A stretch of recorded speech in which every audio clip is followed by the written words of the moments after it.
食住其實差唔多，廣東旅遊更超班。大家好，我係廣東旅遊嘅豪仔，今日為大家推薦線路團號 BJX136，江西上八卦嶺萬畝野生杜鵑海，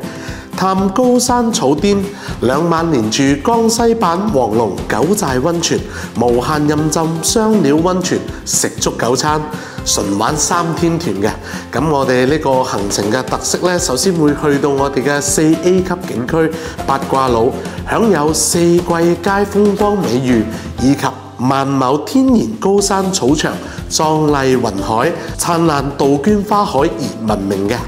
咁仲有我哋季節嘅限定，石城八卦嶺嘅杜鵑花賞花期，主要集中喺4月同5月，而家正係杜鵑花競相綻放嘅時節，成個山巒被紅色嘅杜鵑花所覆蓋，美如一片紅色嘅海洋，與連綿嘅高山草甸相融，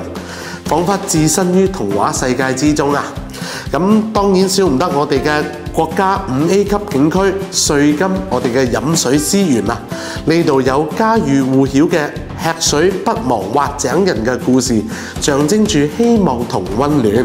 咁我哋2晚連住中國最具特色嘅峽谷溫泉度假景區九寨溫泉度假莊園，無限次任浸稀有嘅雙料溫泉啊！